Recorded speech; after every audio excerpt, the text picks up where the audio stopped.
Bunga di Batu Cadas. Jilid 1 Part 2. Demikianlah setelah makan dan minum, tubuh Buntal terasa menjadi semakin segar. Kini ia tinggal berjuang melawan rasa sakit. Tidak lagi melawan rasa lapar pula. Bahkan sejenak kemudian tanpa disadari, Buntal berbaring sambil memejamkan matanya. Lambat laun semuanya tidak dapat diingatnya lagi. Tetapi kini ia tidak pingsan. Ketika Buntal telah tertidur nyenyak maka Juiring pun meninggalkannya sendiri di dalam bilik itu.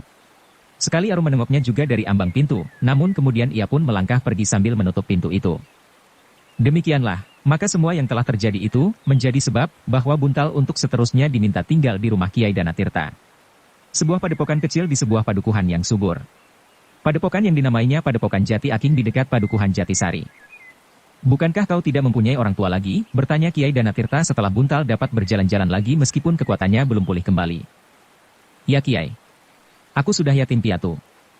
Jika demikian, kau tidak akan menolak seandainya aku minta kau tinggal untuk seterusnya di padepokan ini. Terasa sesuatu melonjak di hati Buntal.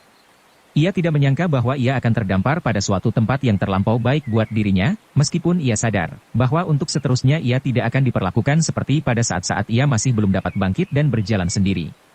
Namun apapun yang akan dilakukan, tinggal di padepokan yang bersih dan sejuk ini pasti akan sangat menyenangkan. Aku sudah biasa bekerja keras. Seandainya aku di sini harus bekerja keras, maka aku tidak akan berkeberatan. Tetapi padepokan ini rasa-rasanya memiliki kesejukan yang tenang, Buntal bergumam di dalam hatinya. Bagaimana menurut pendapatmu? Buntal menundukkan kepalanya. Namun terdengar ia menjawab lirih, aku senang sekali Kiai, apabila aku diperkenankan tinggal di sini. Aku memang tidak mempunyai lagi tempat untuk menumpangkan diri. Kiai Danatirta mengangguk-anggukkan kepalanya. Lalu, jadi, kemanakah sebenarnya tujuanmu ketika kau bermalam di gubuk itu sehingga kau mengalami nasib kurang baik? Aku memang tidak mempunyai tujuan Kiai. Aku berjalan saja menurut langkah kakiku. Kiai Danatirta mengangguk-angguk pula. Kemudian dimintanya Buntal bercerita tentang dirinya. Dengan singkat Buntal mengisahkan riwayatnya. Tetapi ia masih tetap melampaui nama-nama paman dan bibinya. Ia tidak ingin menyangkutkan kedua orang itu bersama anak-anaknya pada persoalan apapun juga agar mereka tidak semakin terlibat dalam kesulitan. Jadi ayah dan ibumu menjadi abdi Katumenggungan? Ya Kiai, Tumenggung Gagak Barong. Tumenggung Gagak Barong. Aku pernah mengenal nama itu. Tetapi apakah ia sekarang berhubungan dengan orang-orang asing yang mulai banyak berkeliaran di Surakarta? Buntal mengangguk lemah. Kiai Danatirta memandang Buntal dengan tatapan mata iba. Seandainya anak itu tidak mendapatkan tempat yang baik, maka hari depannya pasti akan menjadi sangat suram. Banyak sekali didengarnya cerita tentang anak-anak yang tersesat masuk ke dalam lingkungan orang-orang jahat. Anak yang sebenarnya mempunyai bekal yang baik jasmaniah dan rohaniah, namun karena ia berada di lingkungan yang hitam, akhirnya hati mereka pun menjadi hitam pula. Dan kini, selain para penjahat yang berhati kelam, maka Surakarta menghadapi persoalan baru. Persoalan orang-orang yang berhati hitam tetapi berkulit putih. Orang-orang yang bukan saja membentuk kelompok-kelompok kecil yang merampok orang-orang kaya, tetapi orang berhati hitam dan berkulit putih itu telah membentuk suatu kelompok raksasa yang merampok bukan saja orang-orang kaya, tetapi juga orang-orang miskin. Buntal, berkata Kiai Danatirta kemudian, kalau kau memang tidak berkeberatan, baiklah. Tetapi kau harus menyesuaikan dirimu dengan keadaan di sini. Setiap orang di padepokan ini harus bekerja sesuai dengan tugas masing-masing. Semua harus bekerja keras. Hanya dengan bekerja keras kita dapat mencukupi kebutuhan kita. Ya Kiai. Aku akan berusaha bekerja apa saja yang harus aku kerjakan. Bagus. Kalau kau memang sudah berbekal tekad di hatimu, maka kau pasti akan dapat melakukannya. Kau akan menjadi kawan Raden Juiring. Buntal mengangguk-angguk kecil. Sejak ia melihat untuk pertama kalinya, ia agak tertarik pada bentuk dan wujud jasmaniah Raden Juiring yang agak berbeda dengan wujud anak-anak pedesaan. Tetapi ia tidak berani menanyakannya hal itu kepada Kiai Danatirta. Tetapi agaknya orang tua itu mengerti pertanyaan yang tersimpan di hati Buntal, sehingga ia pun kemudian berkata, Buntal, Raden Juiring tidak berasal dari padepokan ini atau padukuhan di sekitar padepokan ini. Ia berasal dari kota, dan bahkan ia adalah anak seorang bangsawan. Bangsawan, bertanya Buntal. Tiba-tiba saja wajahnya menegang, sehingga Kiai Danatirta melihat perubahan itu dengan jelas. Karena itu Kiai Danatirta melihat pula sesuatu yang tersirat di dalam hati Buntal. Apakah kesanmu tentang seorang bangsawan, Buntal? Buntal menundukkan kepalanya. Tetapi ia tidak menyahut. Coba katakan, apa kesanmu tentang seorang bangsawan? Katakan seperti yang sebenarnya tersimpan di dalam hatimu. Raden Juiring tidak duduk bersama kita sekarang, dan aku tidak akan mengatakan apapun kepadanya, apakah kesanmu baik atau buruk. Buntal masih menundukkan kepalanya. Katakan kau pasti sudah mengenal Tumenggung Gagak Barong. Kau pasti mengenal keluarganya dan kalau ada, anak-anaknya. Apakah kau mempunyai kesan khusus atau kau menganggapnya bahwa seorang bangsawan tidak ada bedanya dengan orang kebanyakan? Buntal masih juga ragu-ragu. Tetapi Kia Danatirta berkata lebih lanjut, wajahmu menunjukkan kesan yang lain, Buntal. Buntal tidak dapat ingkar lagi. Karena itu maka jawabnya, ya Kiai. Aku memang terpengaruh sekali oleh keadaanku selagi aku masih tinggal di Tumenggungan. Pada umumnya seorang bangsawan adalah orang yang keras hati dan menganggap kami, orang-orang kebanyakan, sama sekali tidak berarti di dalam tata kehidupan. Mereka dapat berbuat apa saja atas kami. Dan mereka selalu menganggap kami bersalah. Kia Danatirta mengangguk. Buntal berusaha untuk mengatakannya dengan hati-hati sekali. Jadi, apakah kau diperlakukan seperti itu di Katumenggungan, Buntal? Buntal menganggukkan kepalanya. Juga ayahmu? Sekali lagi Buntal mengangguk. Namun di antara nafasnya yang memburu ia berkata terbata-bata, terlebih-lebih di saat terakhir. Dan kau diusirnya. Ya Kiai. Kia Danatirta menarik nafas dalam-dalam. Kemudian ditepuknya bahu Buntal yang menundukkan kepalanya dalam-dalam, memang Buntal. Ada bangsawan yang bersikap demikian. Yang merasa dirinya lebih tinggi derajatnya dari kebanyakan orang. Mereka merasa diri mereka keturunan raja-raja yang berkuasa. Kiai Danatirta berhenti sejenak, lalu, tetapi seperti manusia kebanyakan, dimanapun juga dan di dalam lingkungan apapun juga, ada beberapa perkecualian. Di antaranya adalah Juiring. Raden Juiring. Buntal mengangkat wajahnya sejenak, namun wajah itu pun kemudian tertunduk kembali. Raden Juiring adalah seorang anak muda yang baik. Buntal, meskipun ia lahir dari tetesan darah seorang bangsawan. Dan demikianlah agaknya, bahwa kita dilahirkan dalam lingkungan yang berbeda, tetapi tiada berbeda. Sifat-sifat yang kemudian melekat pada diri kita masing-masing itulah yang membuat kita menemukan bentuk pribadi kita. Dan sifat-sifat itu dipengaruhi oleh banyak hal di luar diri kita sendiri, dikehendaki atau tidak dikehendaki. Buntal mengerutkan keningnya. Dengan susah payah ia mencoba menangkap maksud Kiai Danatirta. Namun perlahan-lahan ia melihat juga, meskipun samar-samar, maksud dari kata-kata itu. Karena itu Buntal, berkata Kiai Danatirta selanjutnya, cobalah untuk mengenal Juiring sebaik-baiknya tanpa prasangka. Buntal menganggukkan kepalanya. Jawabnya, maaf Kiai. Mungkin aku terdorong perasaan dan mempunyai penilaian yang salah terhadap seseorang. Tetapi aku baru saja mengetahui bahwa Raden Juiring adalah seorang bangsawan. Dan kau sudah mempunyai bekal anggapan tentang seorang bangsawan, meskipun ia bukan Juiring. Anggapan itulah yang harus kau nilai. Mungkin kau tidak hanya melihat Tumenggung Gagak Barong saja. Mungkin kau mendengar dari kawan-kawanmu, mungkin dari orang lain tentang sifat seorang bangsawan. Dan semuanya itu membuat bayangan-bayangan yang kelam di dalam hatimu. Namun cobalah, untuk memandang dengan cara lain atas Raden Juiring yang kebetulan juga seorang bangsawan. Sekali lagi Buntal mengangguk-angguk. Jawabnya lirih, ya Kiai. Aku akan mencoba untuk memandangnya sebagai Raden Juiring itu sendiri, tanpa pengaruh prasangka yang sudah membekas di dalam hati. Kiai Danatirta tersenyum. Ternyata Buntal bukan anak yang terlampau dungu meskipun ia hanya anak seorang abdi. Tetapi seperti yang dikatakannya sendiri, semua unsur manusiawi dapat ditemuinya di setiap kelahiran, di dalam lingkungan yang berbeda tetapi tidak berbeda itu. Kau sudah berpijak pada alas yang benar Buntal. Raden Juiring hanya kebetulan saja lahir di sela-sela lingkungan bangsawan.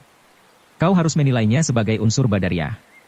Tetapi tidak sebagai unsur rohaniah. Buntal menjadi agak bingung. Namun Kiai Danatirta berkata, tenang sajalah kata-kataku. Kalau kau masih belum jelas sekarang, pada suatu saat kau akan dapat menilainya. Dalam pada itu, sikapmu sendiri pun sudah menjadi semakin matang, ya Kiai, sahut Buntal. Kepalanya masih tertunduk dan seperti yang dikatakan oleh Kiai Danatirta, sebagian dari persoalan itu baru dapat diingatnya saja di dalam kepalanya. Tetapi ia masih belum dapat memecahkannya. Nah, sejak sekarang kau dapat berbuat sesuatu sebagai seorang kawan yang paling dekat dengan Raden Juiring, karena di padepokan ini tidak ada orang lain kecuali kalian berdua, anakku Arum, dan beberapa orang pembantu yang agaknya dunianya sudah tidak sesuai lagi dengan Raden Juiring, karena mereka pada umumnya sudah berumur jauh lebih tua. Buntal menganggukkan kepalanya sambil menjawab, terima kasih atas kesempatan ini Kiai. Cobalah menyesuaikan diri, hidup di padepokan kecil yang sepi ini. Tetapi suasana di padepokan kecil itu ternyata sangat menarik bagi Buntal. Ia merasa jemuh hidup di dalam kebisingan rumah Tumenggung Gagak Barong. Derap kuda dan kereta yang hilir mudik. Bentakan-bentakan yang keras dan menyakitkan hati. Kesibukan yang tidak pernah selesai, di dapur, di halaman dan di mana saja. Sejak matahari terbit sampai matahari terbenam setiap orang harus berbuat sesuatu dalam hiruk pikuk yang menjemukan. Menggosok tiang-tiang pendapa yang berukir dan bersungging halus, membersihkan lantai yang sudah bersih. Menjatuhkan diri dan duduk bersila dimanapun juga mereka berpapasan dengan Raden Tumenggung. Dan segala macam pekerjaan yang gelisah. Berbeda dengan keadaan di padepokan ini. Bukan berarti bahwa setiap orang di padepokan ini hanya sekedar bermalas-malasan. Tetapi kerja yang dilakukan justru membawa ketentraman di hati. Bekerja di antara dedaunan yang hijau segar. Di dalam silirnya angin dan desir ranting-ranting yang bergerak lembut. Di kejauhan terdengar suara tembang yang melangut dibarengi dengan suara seruling gembala di rerumputan. Demikianlah maka Buntal merasa kerasan tinggal di padepokan itu. Dari hari ke hari ia mulai mengenal Juwiring lebih dalam. Selain itu juga Arum. Seperti yang dikatakan oleh Kiai Danatirta, sebenarnya lah bahwa Juwiring mempunyai sifat dan ciri-ciri yang berbeda dari kebanyakan bangsawan yang pernah dikenalnya. Raden Juwiring ternyata tidak memandang orang lain jauh lebih rendah dari dirinya. Ia menganggap setiap orang saudaranya. Sedangkan Arum adalah seorang gadis yang berhati lembut. Kadang-kadang masih terucapkan olehnya penyesalan yang dalam, justru karena ia berteriak di saat-saat mereka bertemu untuk pertama kali. "Kau tidak sengaja mencelakakan aku," berkata Buntal. "Aku hanya terkejut sekali waktu itu. Aku tidak menyangka bahwa ada orang lain di atas gubuk sepagi itu." Buntal tersenyum. Bahkan kemudian ia berkata, "Jika tidak demikian, maka aku tidak akan mendapat kesempatan tinggal di padepokan ini." Arum pun tersenyum pula. Katanya, "Alangkah senangnya kalau kau datang ke rumah ini tanpa biru pengap seperti itu." Alangkah senangnya. Tetapi itulah yang terjadi. Keduanya tertawa. Tawa yang segar di padepokan yang tentram. Namun demikian ada sebuah teka-teki bagi Buntal yang masih belum terjawab. Tetapi ia tidak dapat menanyakannya kepada siapapun karena keseganannya. Kenapa Raden Juwiring itu berada di padepokan ini? Tetapi Buntal selalu menggelengkan kepalanya sambil bergumam kepada diri sendiri, itu bukan persoalanku. Ia sudah berada di sini. Dan ia bersikap baik kepadaku. Dengan demikian maka anak muda yang berada di padepokan itu berhasil menyesuaikan diri mereka masing-masing. Bukan saja Buntal dan Juwiring yang sedikit lebih tua daripadanya, tetapi juga Arum. Tetapi ternyata bahwa mereka tidak saja harus bekerja keras di sawah dan ladang setiap hari. Ada sesuatu yang baru bagi Buntal. Di padepokan itu Raden Juwiring tidak saja hidup sederhana seperti kehidupan orang kebanyakan, tetapi ia juga mempelajari sesuatu dari Kiai Danatirta. Mula-mula Buntal hanya diperkenankan menyaksikan. Di tempat yang tertutup Raden Juwiring mempelajari ilmu olah kanuragan. Ilmu ketangkasan badariah dan tata bela diri. Menarik sekali, berkata Buntal di dalam hatinya. Tetapi ia tidak berani mengatakannya kepada siapapun. Namun setiap kesempatan yang didapatnya untuk menyaksikan latihan-latihan olah kanuragan. Buntal merasa beruntung sekali. Agaknya Kiai Danatirta melihat minat yang begitu besar tersirat di wajah Buntal yang sengaja diperkenankannya melihat latihan-latihan itu. Bahkan, pada suatu saat, tanpa disadari oleh Buntal, Kiai Danatirta melihat anak itu menirukan gerak-gerak yang dilihatnya pada latihan-latihan di tempat tertutup itu. "Buntal," berkata Kiai Danatirta kepada Buntal yang dipanggilnya menghadap, "apakah kau tidak jemu melihat latihan-latihan bagi Raden Juwiring itu?" Buntal mengangkat wajahnya.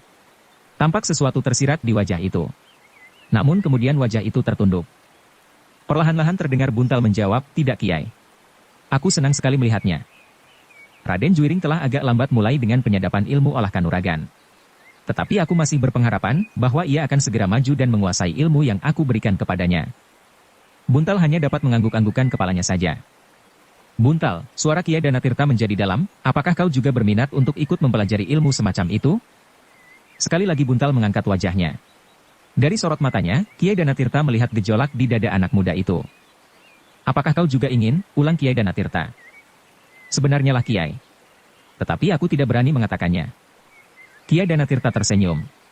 Sambil mengangguk-angguk ia berkata, "Aku memang sudah menduga. Dan aku tidak berkeberatan apabila kau tidak saja mengawani Raden Juwiring setiap hari, tetapi juga mengawaninya menyadap ilmu kanuragan itu." "Terima kasih Kiai. Apabila aku diperkenankan, aku berterima kasih sekali." Kiai Danatirta menepuk bahu Buntal. Kalanya, "Tetapi olah kanuragan bukan sekedar suatu permainan, Buntal. Bukan seperti permainan jirak, sembunyi-sembunyian di bulan terang. Juga tidak serupa dengan binten dan bantingan di pasir tepian sungai. Meskipun binten dan bantingan juga memerlukan ketangkasan, tetapi itu sekedar permainan. Tidak ada cara lain yang pernah dipergunakan dalam binten selain cara-cara yang sampai sekarang berlaku. Juga bantingan. Siapa yang berada di bawah dalam hitungan tertentu ia akan kalah. Tidak boleh menggigit, tidak boleh menggelitik dan menarik rambut." Buntal mengangguk-anggukan kepalanya. Tetapi ilmu olah kanuragan memerlukan waktu untuk mengerti dan apalagi mendalaminya. Kiai Danatirta berhenti sejenak, lalu, "Apakah kau dapat mengira-ngirakan berapa waktu yang kau perlukan untuk mempelajari ilmu itu?" Buntal tidak menyahut. "Kau memerlukan waktu bertahun-tahun Buntal." "Iya, bertahun-tahun. Tetapi kau dapat melakukannya bertahap. Setapak demi setapak. Dan setiap langkah, merupakan kebulatan-kebulatan tertentu. Kiai Danatirta berhenti sejenak, lalu, apakah kau sanggup? Buntal memandang Kiai Danatirta sejenak, lalu, ya Kiai. Aku sanggup. Apakah kau sudah berpikir baik-baik? Sudah Kiai. Kiai Danatirta mengangguk-angguk. Ia tahu bahwa sebenarnya Buntal memang ingin sekali melakukannya. Tetapi seperti yang dikatakan, ia tidak berani mengemukakannya kepada siapapun. Kalau begitu baiklah. Aku memberi kesempatan kepadamu untuk berlatih olah kanuragan. Tetapi kau harus bersungguh-sungguh. Di dalam 3 bulan, aku akan melihat kemajuanmu. Kalau kau tidak berhasil mencapai taraf yang sewajarnya, maka sayang sekali, kau tidak akan dapat meneruskannya. Buntal memandang Kiai Danatirta sejenak. Kemudian kepalanya terangguk-angguk kecil. Namun demikian terbayang di wajahnya, tekad yang mantap untuk ikut serta berlatih diri, menyadap ilmu olah kanuragan itu. Kau masih belum jauh ketinggalan dari Raden Juwiring, berkata Kiai Danatirta selanjutnya, aku akan mencoba menyesuaikan ilmu yang bersama-sama akan kalian pelajari. Ya Kiai, jawab Buntal. Terasa sesuatu melonjak di dadanya. Ia sama sekali tidak bermimpi bahwa ia akan mendapat kesempatan yang baik itu. Tetapi Buntal, ada beberapa pantangan dan kewajiban yang harus kau lakukan dengan tertib, apabila kau mulai mempelajari ilmu olah kanuragan, berkata Kiai Danatirta selanjutnya, apakah kau akan bersedia melakukannya? Buntal menganggukkan kepalanya. Buntal, kalau sekali kau mencecap ilmu dari padepokan ini maka untuk seterusnya kau tidak akan pernah dapat melepaskan diri dari kewajiban-kewajiban dan pantangan-pantangan itu. Seumur hidupmu. Kau mengerti arti dari tanggung jawab itu? Buntal menjadi ragu-ragu sejenak. Namun kemudian ia menganggukkan kepalanya. Katanya, aku mengerti Kiai, baiklah. Aku akan mencobanya. Tetapi seandainya kau gagal setelah 3 bulan, namun pantangan dan kewajiban itu masih akan tetap berlaku bagimu sepanjang hidupmu, kecuali apabila kemudian kau berniat melepaskan diri dari keluarga kami untuk seterusnya pula, serta menanggung segala akibatnya. Buntal masih mengangguk-anggukkan kepalanya. Dengarlah baik-baik, berkata Kiai Danatirta kemudian, pantangan lahiriah yang dapat aku beritahukan sebagai salah satu contoh adalah, kau harus merahasiakan bahwa di padepokan ini telah dilakukan penurunan ilmu olah kanuragan, sehingga dengan demikian kau tidak boleh menunjukkan kemampuanmu dimanapun juga apabila kau tidak terpaksa sekali. Dan kau harus menghindarkan kesan, bahwa ilmu yang kau miliki itu kau dapat dari padepokan ini. Buntal menganggukkan kepala. Kemudian, sebenarnya lah bahwa semua kemungkinan itu sumbernya adalah Tuhan Yang Maha Kuasa. Kau harus berjanji, bahwa ilmu yang kau dapat itu, sejauh-jauh mungkin kau pergunakan untuk kemanusiaan dan mencari ridho dari Tuhan Yang Maha Kuasa. Buntal termangu-mangu sejenak. Maksudku, bahwa dengan ilmu itu kelak, kau harus berusaha berjalan dalam kebenaran. Oh, Buntal mengangguk-angguk, ayahku dahulu juga berkata begitu. Aku harus pasrah diri kepada Tuhan. Kiai Danatirta mengerutkan keningnya. Katanya, jadi ayahmu juga berkata begitu? Ya Kiai. Kiai Danatirta pun mengangguk. Ternyata meskipun ayah Buntal sekedar seorang pelayan, tetapi ia memperhatikan sekali kepada anaknya, bukan saja hidup jasmaniahnya, tetapi juga hidup rohaniahnya. Tentu saja sesuai dengan kemampuan dan pengetahuannya. Demikianlah, maka kesempatan yang diberikan kepada Buntal itu sangat menggembirakan Raden Juwiring. Mempelajari olah kanuragan seorang diri, terasa kurang menggairahkan. Tetapi berdua, agaknya suasananya akan menjadi lebih hidup. Keduanya dapat saling mengisi kekurangan-kekurangan yang ada pada diri masing-masing sedangkan Kiai Danatirta sendiri akan mendapat bahan pertimbangan dari perkembangan kedua murid-muridnya itu. Namun demikian, tidak seorang pun yang mengetahui bahwa di padepokan kecil itu 2 orang anak-anak muda sedang menerima ilmu olah kanuragan. Karena tidak seorang pun yang tinggal di padukuhan itu yang mengetahui bahwa Kiai Danatirta adalah seorang yang mumpuni. Mereka hanya mengenalnya sebagai seorang tua yang baik, yang mempunyai pengetahuan yang luas dan menjadi tempat untuk mendapatkan nasihat dan petunjuk-petunjuk apabila di dalam perjalanan hidup seseorang dijumpai kesulitan. Namun tidak seorang pun yang menyangka bahwa di balik wadatnya yang tampaknya lemah, Kiai Danatirta memiliki ilmu yang tinggi dalam olah kanuragan. Seperti yang dijanjikan kepada diri sendiri, ilmu itu hanya akan diberikan kepada mereka yang sesuai di hatinya. Dan yang sesuai baginya adalah anak-anak muda yang lemah mana. Anak-anak muda yang rendah hati dan jujur. Terlebih-lebih adalah anak-anak muda yang mengenal dirinya sendiri sesuai dengan tempatnya di dalam alam semesta, serta hubungan yang akrab antara alam yang besar dan alam kecil di dalam putaran waktu dan kejadian, dalam ikatan sebab dan akibat, yang berporos pada suatu sumber gerak yang maha mengetahui. Dan pilihan Kiai Danatirta pertama-tama jatuh pada seorang keturunan bangsawan yang sedang berprihatin. Raden Juwiring.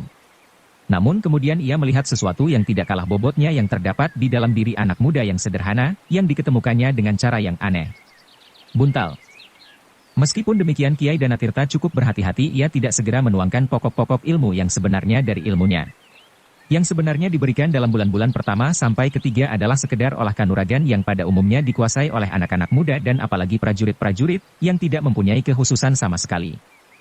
Namun demikian, murid-muridnya itu seakan-akan sudah harus bekerja berat dan berlatih mati-matian. Sehingga dengan demikian Kiai Danatirta dapat menilai, apakah ia akan dapat melanjutkan atau harus diambil keputusan lain. Kiai Danatirta tidak mau mengulangi kesalahannya lagi. Bagaimanapun juga, sebagai manusia ia pernah hilaf. Orang yang mula-mula dapat menumbuhkan kepercayaannya, ternyata telah menimbulkan banyak kesulitan padanya, sehingga ia harus meninggalkan padepokannya yang lama dan tinggal di padepokannya yang baru ini. Orang yang pertama kali berhasil memasuki perguruannya ternyata bukanlah orang yang diharapkannya.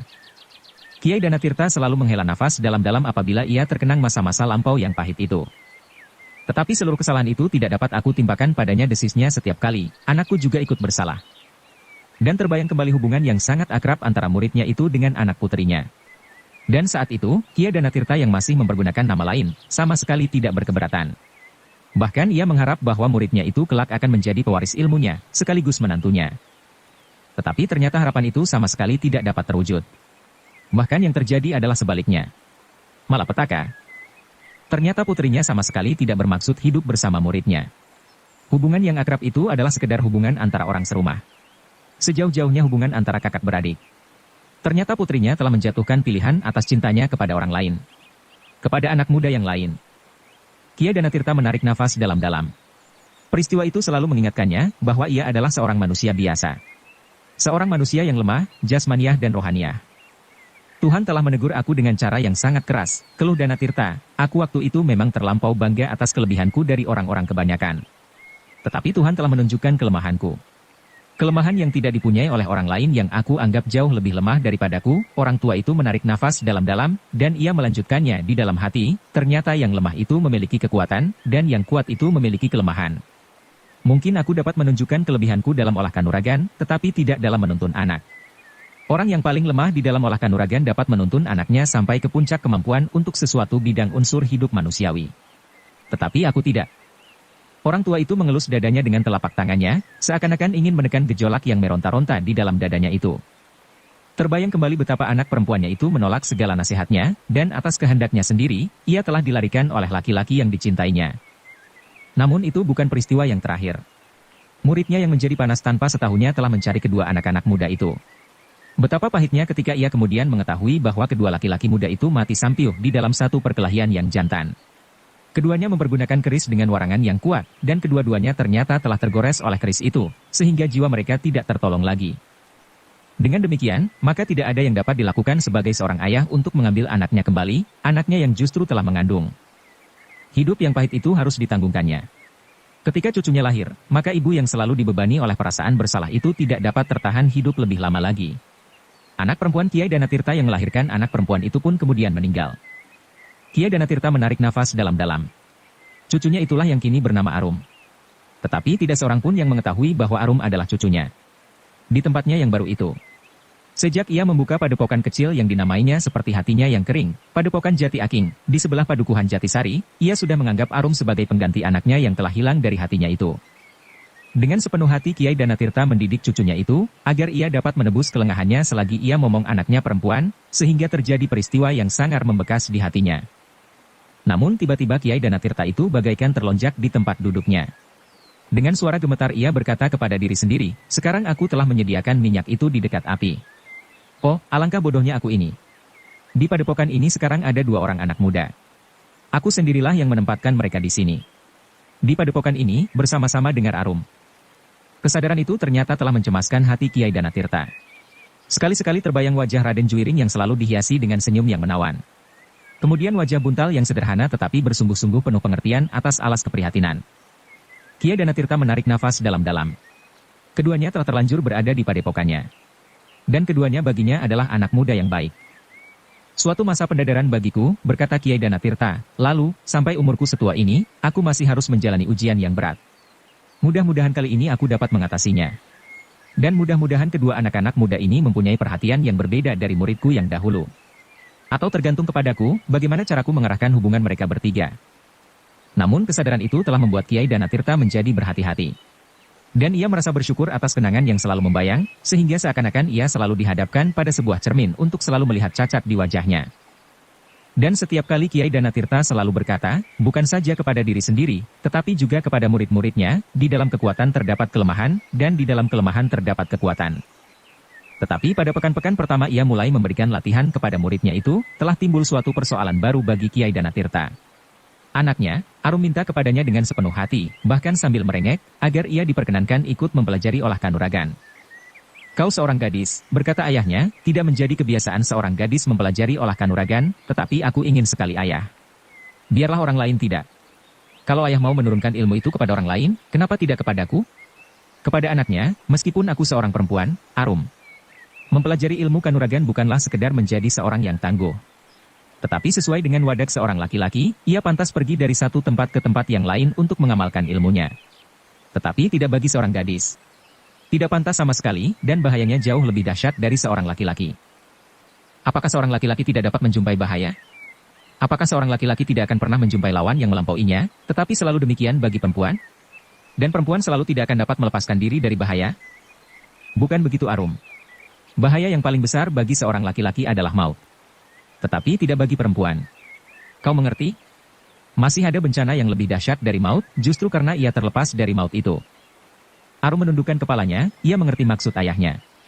Perempuan memang mempunyai kelemahannya sendiri.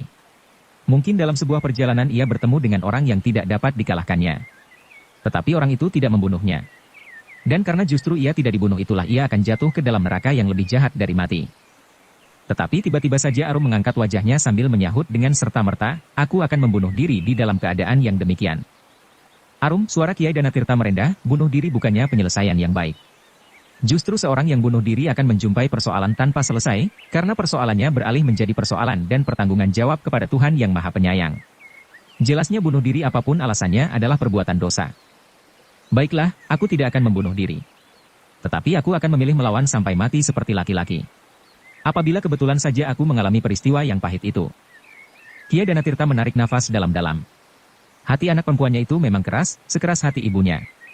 Dengan demikian maka kecemasan mulai merayapi dada orang tua itu. Kalau pada suatu saat anaknya ini tergelincir, maka ia akan mengeraskan hatinya di dalam kesesatannya itu seperti ibunya.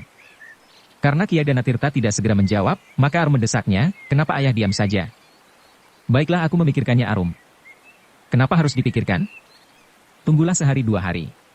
Aku akan menimbang baik dan buruknya. Kiai Danatirta berhenti sejenak, lalu, tetapi kenapa kau tiba-tiba saja ingin ikut serta mempelajari olah kanuragan? Kenapa tidak sebelum ini? Aku tidak tahu ayah. Tetapi memang tiba-tiba saja aku ingin mempelajarinya. Baiklah. Baiklah. Aku akan mempertimbangkannya, apa yang harus dipertimbangkan? Aku menyatakan keinginanku mempelajarinya. Bukan untuk dipertimbangkan. Akulah yang bermaksud berbuat dan aku akan berbuat, dada Kiai Danatirta berdesir mendengar jawaban itu.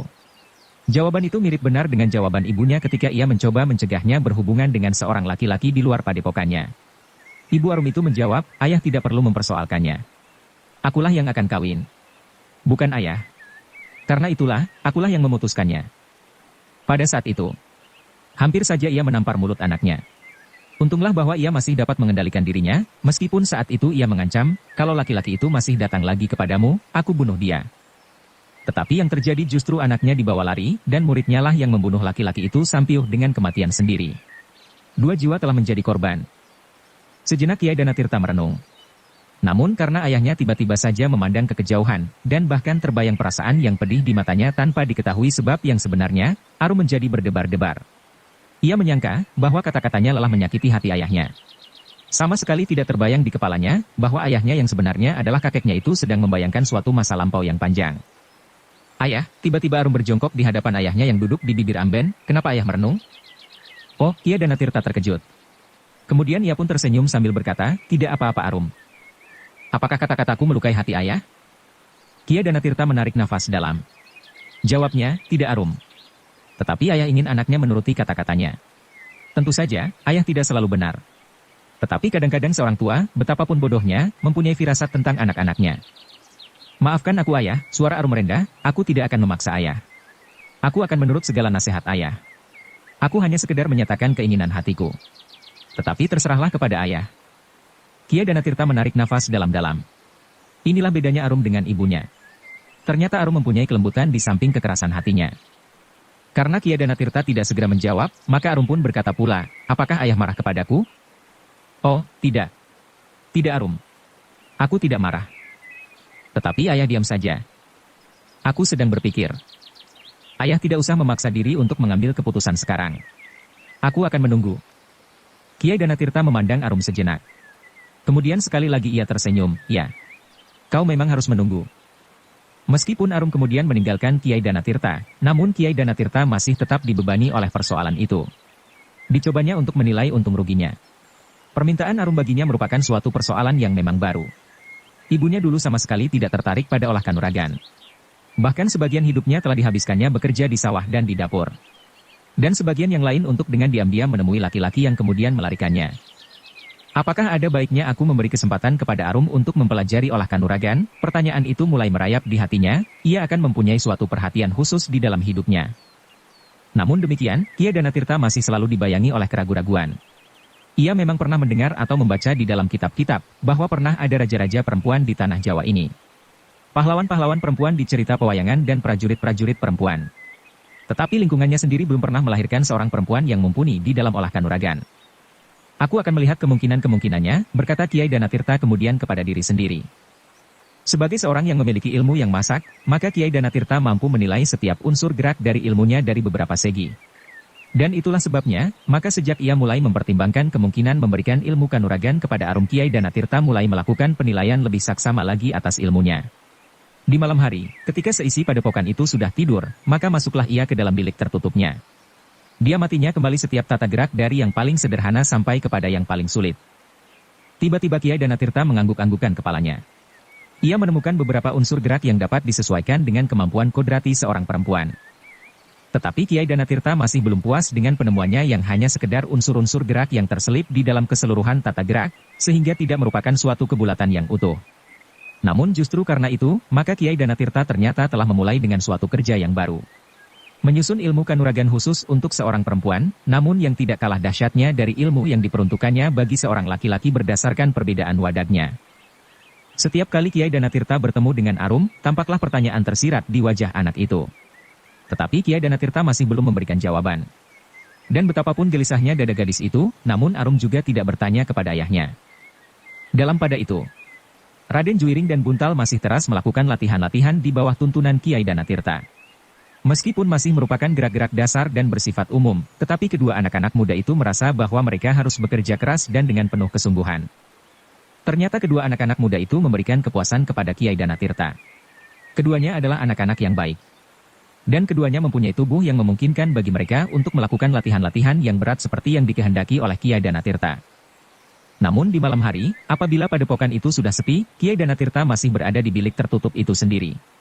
Dengan tekun ia mematangkan bentuk baru dari ilmunya, meskipun isinya tidak berbeda. Pada suatu malam yang sepi, Arum terkejut ketika ia mendengar pintu biliknya bergerit.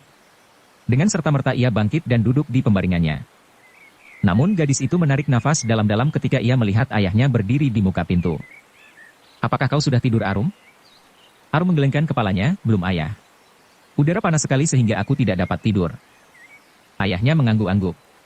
Katanya kemudian, kalau kau masih belum ingin tidur, marilah kita duduk di luar sejenak, untuk menyegarkan badan. Arum mengerutkan keningnya. Tetapi ia tidak bertanya lagi. Ia pun segera bangkit berdiri dan membenahi pakaiannya. Kemudian diikutinya ayahnya melangkah keluar melalui pintu peringgitan melintasi pendapa. Arum menarik nafas. Ayahnya itu pun kemudian duduk di tangga pendapa. Di sini tidak begitu panas, berkata ayahnya. Ya ayah. Duduklah di sini. Arum pun kemudian duduk di samping ayahnya. Arum, suara ayahnya menjadi dalam, apakah kau masih tetap pada keinginanmu? Apa ayah? Bertanya Arum. Olah kanuragan? Oh ya ayah. Aku hampir tidak sabar menunggu jawaban ayah. Aku kira ayah sudah melupakannya, atau sengaja membiarkan saja persoalan itu. Kenapa kalau begitu? Aku tidak mau ayah. Aku harus mendapatkan ilmu seperti orang lain di padepokan ini, meskipun aku perempuan. Bagaimana kalau ayah berpendirian lain? Tidak. Ayah tidak akan berpendirian lain. Aku memerlukannya. Kalau aku tidak minta kepada ayah, lalu kepada siapa? Kiai Danatirta mengangguk-anggukkan kepalanya. Inilah sifat Arum yang sebenarnya.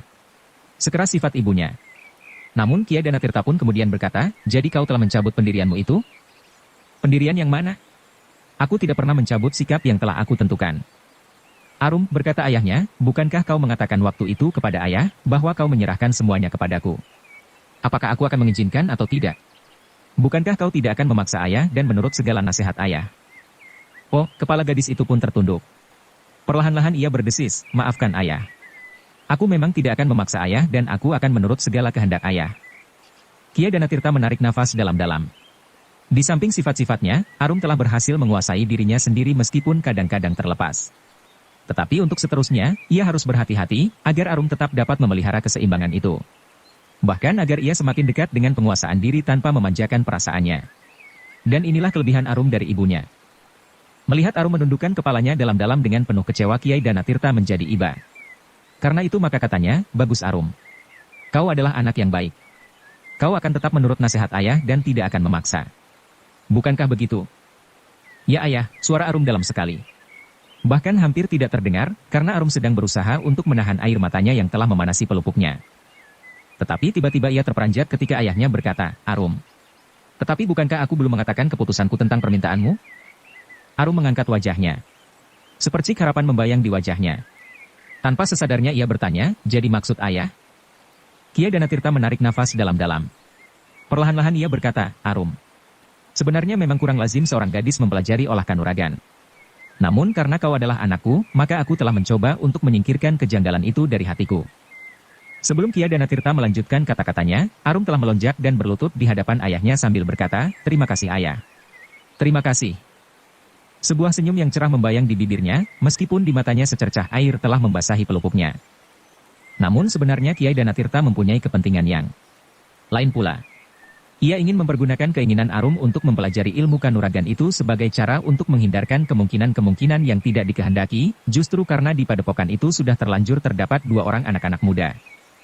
Demikianlah, maka Arum merasa bahwa dadanya menjadi terlampau lapang. Keinginannya akan terwujud.